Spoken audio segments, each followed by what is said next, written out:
Hola Diablos, ngedusi wedus nganggo banyu. Neng cedak kalian ngisor wijamu. Ra ngurus najan kowe ayu, tapi kelekmu mambu bubuk mesiu.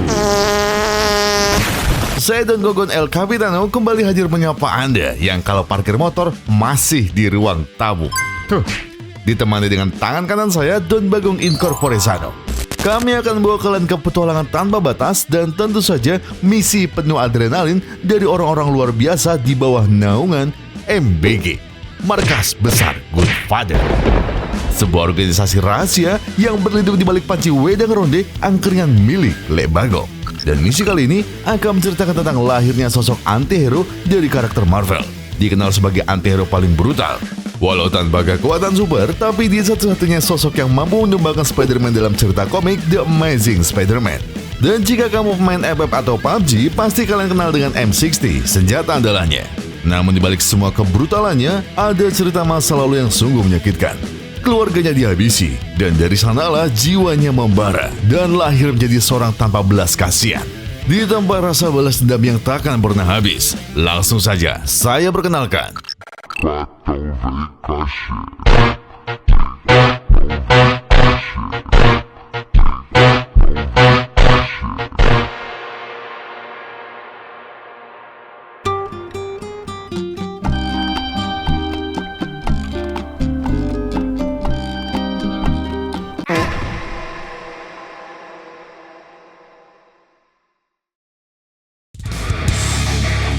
Di sebuah dermaga terbengkalai seperti IKN, terlihat seorang putra bos mafia bernama Bobby yang datang bersama kacungnya Mickey untuk COD senjata ilegal ke seorang pemasok yang ngaku sebagai Otto Krieg. Karena Bobby negonya nggak Afgan, jadi Krieg langsung bilang, deal. Tapi tiba-tiba, melihat itu, Krieg sang pemasok pun murka dan langsung menuduh jika Bobby dan Mickey bersekongkol untuk menjebaknya. Hingga tanpa pikir panjang, ia menarik pelatuknya dan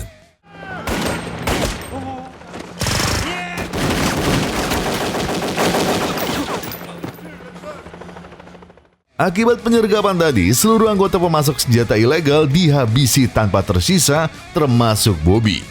Dan sekarang hanya menyisakan Mickey sendirian yang ketakutan melihat sang putra mafia paling ditakuti meregang nyawa. FBI pun segera membersihkan TKP dan bawa semua tubuh yang ada di sana. Tapi saat petugas itu membuka kantongnya satu demi satu,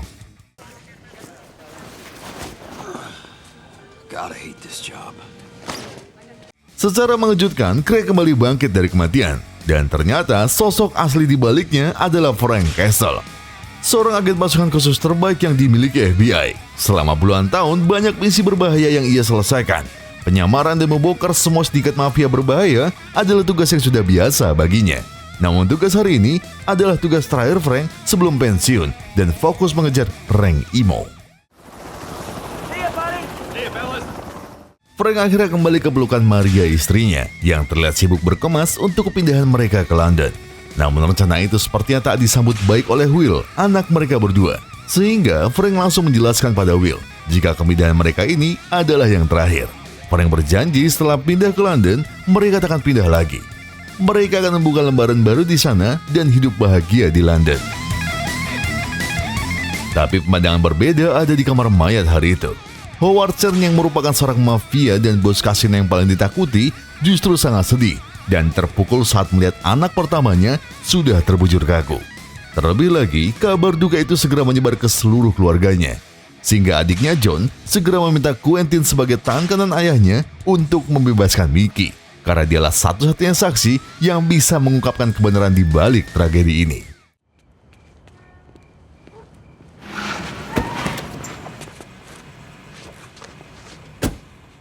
Mickey pun langsung diseret ke markas besar, di mana ia segera menjelaskan jika Bobby kemarin hanya COD senjata ilegal ke seorang sales yang bernama Otto Krieg. Dan semua itu Bobby lakukan semata-mata hanya demi membuat sang ayah bangga.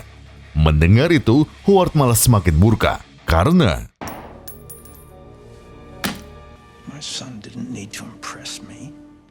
setelah kejadian itu, Howard langsung meminta Quentin untuk menyelidiki latar belakang Otto dan jaringan mafia mana yang melindunginya. Karena Howard sendiri takkan tinggal diam pada siapapun yang berani main-main dengan keluarganya. Tak butuh waktu lama, besoknya Quentin melaporkan bahwa Craig adalah sosok penyamaran dari pasukan khusus terbaik FBI yang namanya Frank Castle. Quentin juga sudah melacaknya. Ia tahu Frank akan mengadakan reuni keluarga besar di Puerto Rico. Tak butuh waktu lama bagi Howard untuk membuat perintah pada Quentin untuk segera menghabisinya. Namun bagi Livia itu tidak cukup.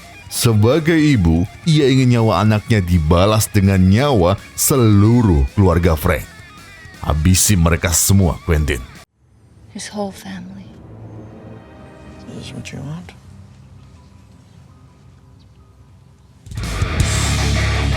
Informasi Quentin memang A1. Sebelum pindah ke London, Frank mengajak seluruh keluarga besarnya untuk kumpul keluarga di Puerto Rico, tempat di mana ayahnya tinggal. Tak sama seperti reuni bukber SD kita yang cuma omong doang, Frank berhasil membawa seluruh keluarganya untuk berkumpul, di mana ayahnya sangat senang dan berterima kasih karena Frank telah menyatukan keluarga besar mereka lagi. Sebuah kebahagiaan begitu sangat terasa di pesisir Puerto Rico, karena Frank akan menerima sebuah hadiah dari Will, yaitu berupa kaos hitam bergambar tengkorak. Meski terlihat menyeramkan dan seperti kaos di pasar malam, tapi kata Will, gambar itu adalah simbol perlindungan dari mara bahaya.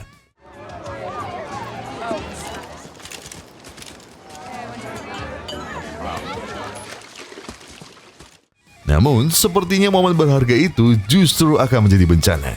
Karena semua pasukan Howard yang dipimpin John sudah datang ke tempat keluarga Frank kumpul. Sialnya, semua terjadi begitu cepat. Dan saat Frank masih mengobrol tentang koleksi senjata milik ayahnya, tiba-tiba Get over here.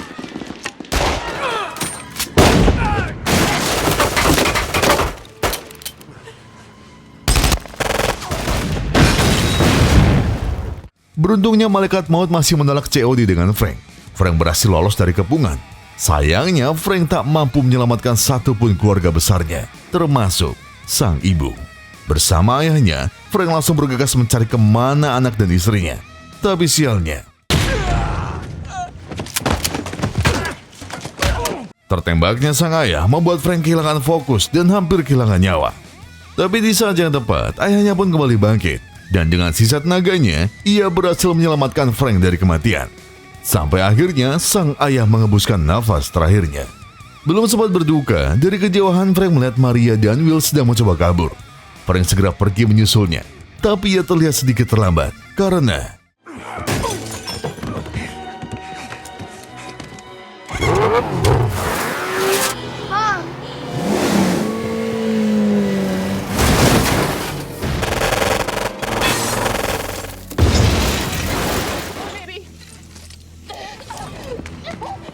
beruntung Maria dan Will masih bisa selamat. Tanpa pikir panjang, mereka pun lari ke arah pelabuhan. Tapi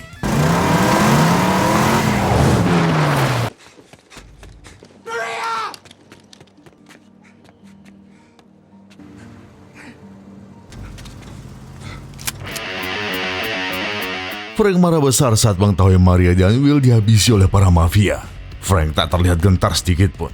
Frank masih mencoba melawan sekuat tenaga. Sialnya, luka tembak di kaki Frank membuatnya hanya bisa menerima pukulan dari John dan para antek-anteknya. John masih tak puas jika hanya mengajar Frank. John berniat mengakhiri hidup Frank dengan cara yang lebih brutal, dengan membakar seluruh pelabuhan, termasuk Frank, hingga semuanya rata tak tersisa.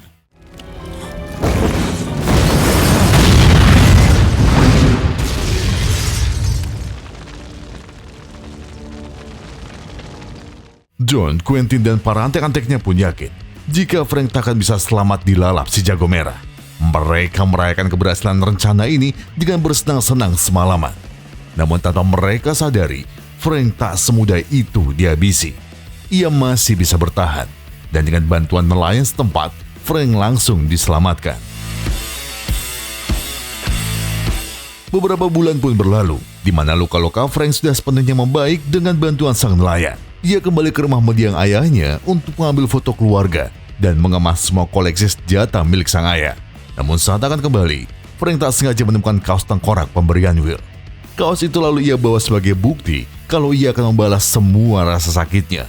Frank lalu berpamitan, karena Frank akan memulai pembalasannya. Thank you. Frank akhirnya kembali ke kota. ia menyewa sebuah kamar di Rusunawa untuk mempersiapkan segala keperluannya membalas dendam. Mulai dari mempersiapkan senjata, membuat jebakan, merancang titik rahasia di kamarnya, dan memodifikasi mobil dengan lapis baja anti peluru.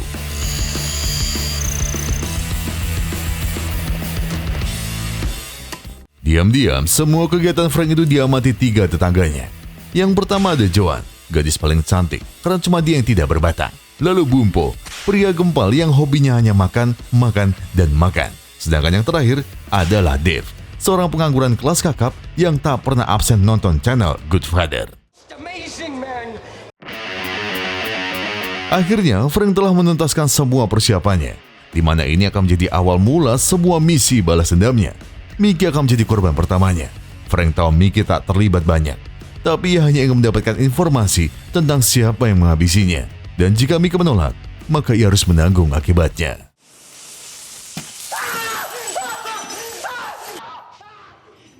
Hanya bermodal es krim ais dan sedikit ancaman, Frank bisa mengorek informasi tentang siapa pelaku di balik pembantaian keluarganya.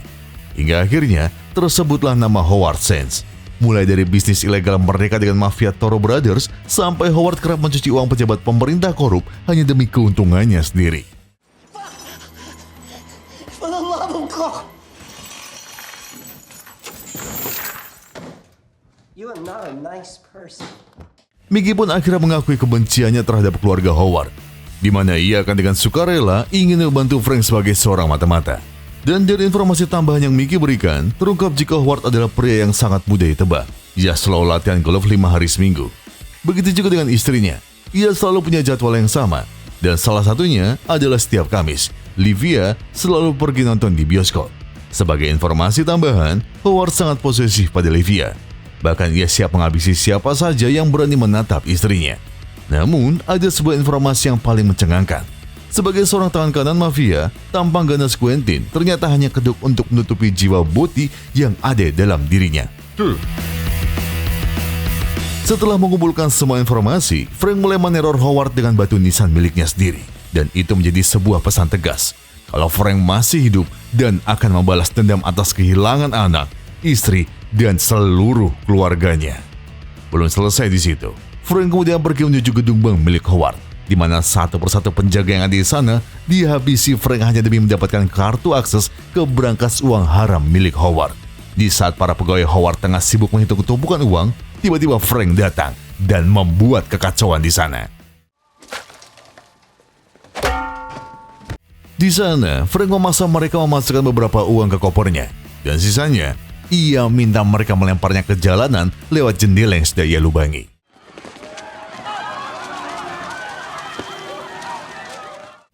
Kekacauan ini pun menarik perhatian 2 anak buah Howard yang langsung curiga dan mencari tahu siapa penyebabnya. Namun di sana mereka malah melihat sosok yang seharusnya sudah mati. Tapi mereka salah. Frank Castle ternyata masih berdiri tegak di depan mata mereka. Dengan kaos tengkorak kebanggaannya, Frank kemudian menghabisi siapapun yang terlibat dalam pembantaian keluarganya.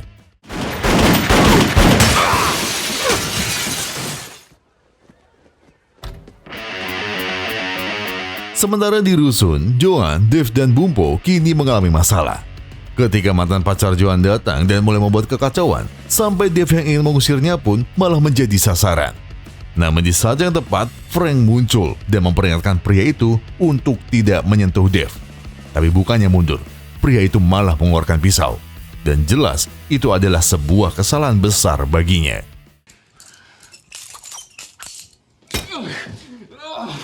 Akhirnya semua bisa bernafas lega, di mana Joan memberanikan diri keluar dan mengucapkan terima kasih kepada Frank.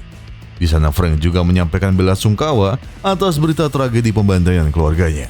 Joan bisa tahu itu karena tadi wajah Frank ada di televisi. Namun tanpa sepatah kata, Frank hanya bisa diam dan pergi meninggalkan Joan.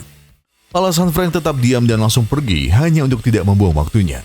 Karena pada malam itu, ia harus pergi ke bioskop tempat Livia biasa menonton. Begitu Livia masuk, Frank langsung membajak mobilnya dan mengambil sebuah ponsel milik Livia. Dengan alat pengubah suara, ia menelpon Quentin, menyamar sebagai seseorang yang memiliki bukti skandalnya saat adu penalti dengan pacar barunya. Dan jika tak ingin Howard tahu, Quentin harus datang ke Hotel Waitman dengan membawa uang 50 juta. Frank berhasil, Dengan ini ia yakin jika Quentin dan Livia sudah masuk jebakan skenario perselingkuhan antara istri dan tangan kanan bosnya. Rencana itu berjalan mulus, di mana Howard mulai curiga saat Quentin tak di rumah. Kecurigaan itu pun semakin kuat ketika Mickey bilang Quentin datang telat. Dan tadi ia sempat terlihat sedang berada di Hotel Wedam. Where have you been, Quentin? I dozed off out by the pool. Mickey should have his eyes checked. Sin pun berpindah ke tempat kerja Joan. Di sana terlihat Frank tengah menikmati makanannya sendiri. Namun tiba-tiba ada seseorang pria misterius masuk, bawa tas gitar dan terus menatap Frank dengan tajam. Merasa ada yang tak beres, Frank perlahan meraba senjatanya. Dan saat pria itu membuka tasnya, You may come back someday. setelahnya pria misterius itu pun tiba-tiba memperkenalkan dirinya sebagai Harry. Frank tak tahu siapa dia, tapi katanya ia akan bernyanyi lagu itu lagi di hari pemakaman Frank. Firasat buruk pun terus menghantui Frank, dan ternyata itu terbukti. Ketika dalam perjalanan pulang, Frank melihat sebuah mobil melaju kencang menuju ke arahnya. Hingga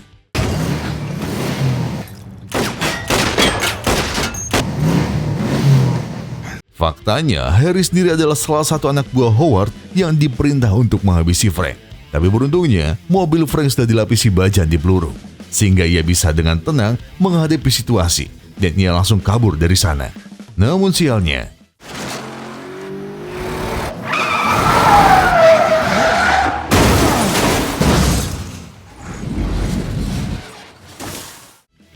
mobil Frank harus terguling akibat kecelakaan. Dan yang lebih buruk, Harry ternyata sudah ada di belakangnya.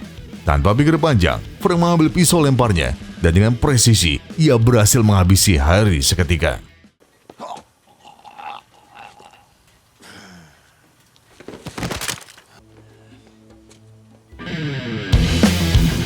Sadar jika ada perlawanan, Frank pun tak tinggal diam dan akan membalas dengan lebih brutal. Di mana saat John berusaha mengirimkan uang ke Toro bersaudara, Frank sudah lebih dulu menyelipkan bom di dalam paket tersebut. Namun tepat sebelum paket itu dikirim, John menangkap sesuatu yang mencurigakan dan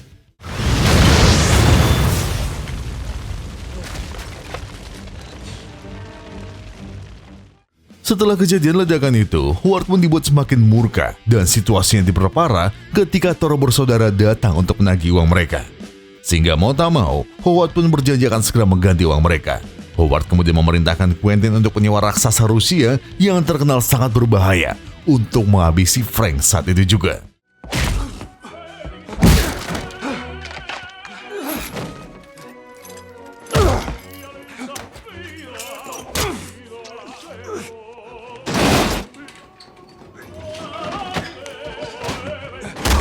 Dan benar saja, Frank kewalahan melawan pembunuh bayaran tersebut. Meskipun segala cara ia telah lakukan, akan tetapi serangannya tetap saja tidak mempan di hadapan raksasa ini.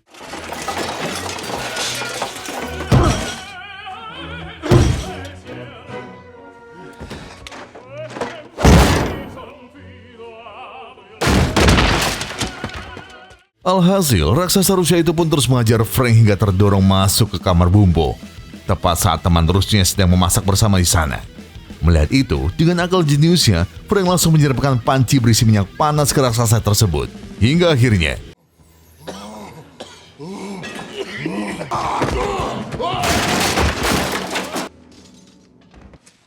Frank? I'm fine. He's not. meskipun berhasil menghabisi raksasa Rusia tadi, Frank tetap saja mendapatkan luka yang sangat parah, di mana John yang melihat itu langsung menjahit lukanya. Tapi di saat yang sama, Dave melihat John dan Quentin menuju ke arah rusun mereka. Tanpa pikir panjang, mereka langsung menyembunyikan Frank di ruang bawah buatan Frank. Sementara Dave dan Bumbo, mereka akan menjadi garda terdepan untuk melindungi Frank dari mara bahaya. Who lives here? Dave dan Bumbo lalu dikepung oleh para mafia. Di sana Quentin mengancam jika mereka tak mau bicara, maka ia tak segan-segan mencabut semua tindik yang ada di wajah Dave. Namun Dave tetap teguh pada pendirian. Ia tidak takut dengan segala ancaman yang ada, karena ia akan melakukan segalanya untuk melindungi Frank, meski ia tahu kalau nyawanya akan jadi taruhan. That's okay. You gonna tell me? The pain. Menyerah karena Dave hanya terus diam, akhirnya John meminta salah satu anak buahnya untuk tetap berjaga di sana. Sementara itu, Frank akhirnya keluar dari persembunyiannya. Frank lalu langsung melepas pisau pemotong kertas miliknya, karena ia sadar kalau anak buah Howard masih ada di sana dan menunggu kedatangannya. Setelah Frank melihat wajah Dave yang penuh dengan luka, di sana Dave pun mengaku sudah menganggap Frank adalah bagian dari keluarganya. Dan karena itulah, ia akan melakukan segala cara untuk melindunginya, sekalipun nyawa menjadi taruhannya. Frank yang mendengar itu pun langsung minta Bumpo untuk membawa Dave berobat ke rumah sakit.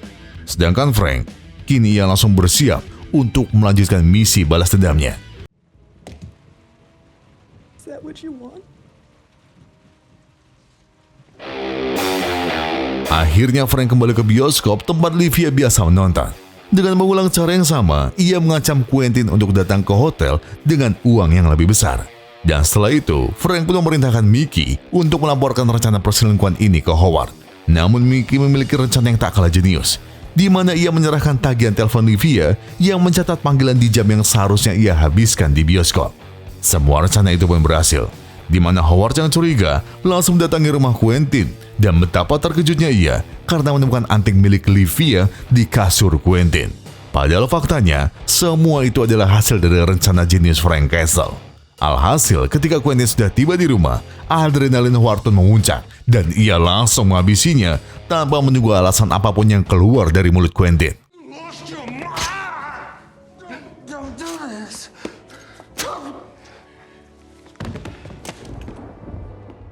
Dan sekarang adalah giliran Livia. Saat ia baru saja kembali ke rumah, Howard kembali membawanya keluar dari rumah. Tanpa Livia tahu kalau Howard sudah tak sudi melihat istrinya tidur dengan anak buahnya sendiri.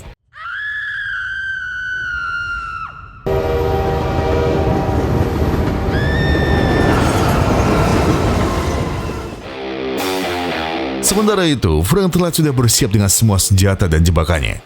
Mulai detik ini, Frank juga bersumpah akan menunjukkan siapa jati dirinya yang sebenarnya. Dan jangan salahkan logo tengkorak kebanggaannya, karena Frank akan membrutal dan menghabisi semua kerajaan mafia Howard hingga tak tersisa.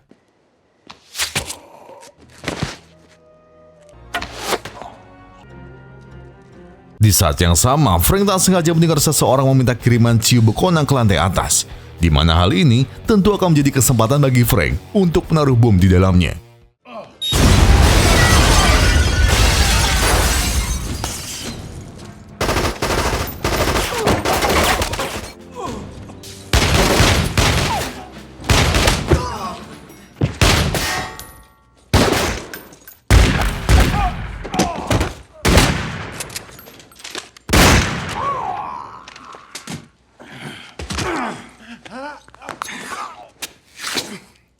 Sesuai perkiraan, ledakan itu berhasil membantai setengah pasukan, sehingga dengan gerakan cepat dan mematikan, Frank menghabisi sisanya satu persatu. Di sisi lain, Howard berhasil kabur dari sana, tapi tentu Frank tidak akan sebodoh itu membiarkannya pergi, karena semua rencana Frank sudah penuh dengan perhitungan.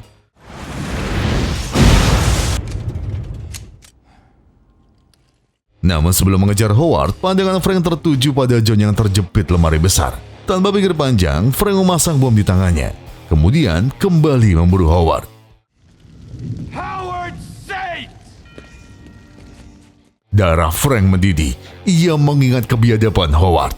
Adrenalin dan amarahnya pun menyatu, sehingga tanpa ragu lagi, ia menembak Howard tepat di kakinya. Tapi itu masih belum cukup, karena Frank akan mengikat kaki Howard ke mobil yang akan membawanya ke neraka. Tapi Frank enggan menyebut ini sebagai balas dendam. Tapi ini adalah sebuah hukuman bagi orang yang telah menghabisi keluarganya.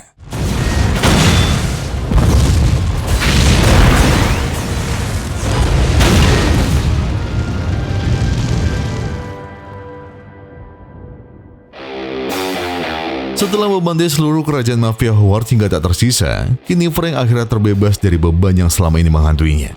Sebelum pergi dari rumahnya, Frank pun berpamitan pada Joan dan meninggalkan sebuah pesan. Jika Dave keluar dari rumah sakit, ada sesuatu yang ia tinggalkan di rumahnya untuk mereka bertiga. Dan sesuatu itu adalah